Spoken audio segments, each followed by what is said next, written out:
السيدة شربات أحمد شحاتة الشهيرة بمدام شوشات لرئاسة مجلس الإدارة، مش بس علشان تملك نصف الثروة، علشان أنا عايز كده.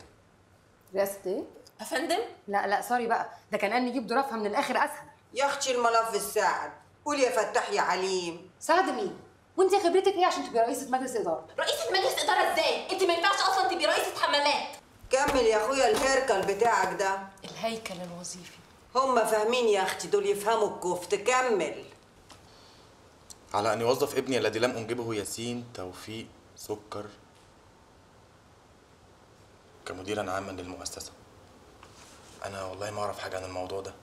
ايه ده؟ يعني هو لما اداك المغلف ما قالكش عن الجزء اللي يخصك؟ بالظبط كده، انت كنت تدراوي لمين يا ياسين؟ يعني سره، يعني جيب جاكيتته الجواني ما قالكش يعني؟ ورحمة جميلة ما كنت اعرف ولا هو قال لي حاجة زي دي. الله، ما كنتش تعرف ايه بالظبط يا ياسين؟ مبروك يا عمته، ياسين بقى مدير عام المؤسسة كلها. بجد؟ مبروك يا ياسين. وشربات شوشات هانم، شوشات هانم بقت رئيسة مجلس الإدارة. طبعا، امال ايه؟ في حد غيرها يعني ممكن ياخد باله من مالها ومن قدها؟ لا يا حبيبتي، مالي احطه في عينيا، حد الله ما بيني وما بين مالكم. ولو كان عليا كنت شلت ده من ده يرتاح ده عندك. لكن يا اختي الغالي صعبان عليا قوي، بناها على كتفه طوبه طوبه، دلوقتي بتتقسم وتتفصفص. بس انا يا اختي وعدته هزودها له ان شاء الله. ما هو الميزه الحقيقه بقى انك انت مش غريبه عن الشغلانه. اصل شوشات هانم بقى عندها خبره كبيره قوي، قعدت سنين طويله في المصنع. برودري اشتغلت برودري وشغل إبرة، مش رئيسة مجلس إدارة بالحجم ده يبقى عتا. خلاص يا اخويا ارفع عليه قضيه واحجروا على الامانه. ده انتوا ما تطقوش، مش عارفه هعاشركوا ازاي. كمل يا ياسين.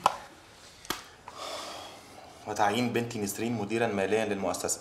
صح كده بقى يا جماعة، نقراوا الفاتحة الراجل ده. ياسين، انت متأكد ان انت قريتها صح؟ مش رشا او نادية؟ لا، هي قدامي نسرين محمد عبد الحكيم. انا؟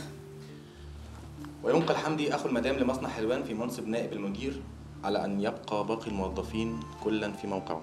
يا ترى بعد ما الاستاذ محمد صناديلي بقى مدير عمل حضرتك، مين بقى اللي هيمسك الشغل في المصنع والمشغل؟ هو برضك يا حبيبتي، ما تستعرضش مع دوكها خالص. طب والفرع الجديد ومحل المهندسين؟ وتعيين كل من الآنستين رشا محمد عبد الحكيم ونادية محمد عبد الحكيم في إدارة محل المهندسين تحت إشراف ومتابعة ياسين إلى أن يشربوا المهنة. رشا ونادية مين؟ إذا كان وهو عايش الدنيا ولعت، وأنت مش عندك دراسات عليا أنت كمان؟ ايوه عندي دراسات عليا وهمسك المحل، وانت كمان هتمسكي المحل علشان ما عندكيش اي حاجه تانية تعمليها في حياتك، وابوكي بقى بيديكي فرصه مليون واحده بتحلم بيها في الكارير بتاعك، ودي فلوسك. كمل. وبعد الانتهاء من ديكورات الفرع الجديد وافتتاحه تسلم رشا المحل لتديره، بينما تدير نادية محل المهندسين منفردة. الله يرحمك يا حكيم، ما نسيتش حد. ده انتوا عيله مسمومه.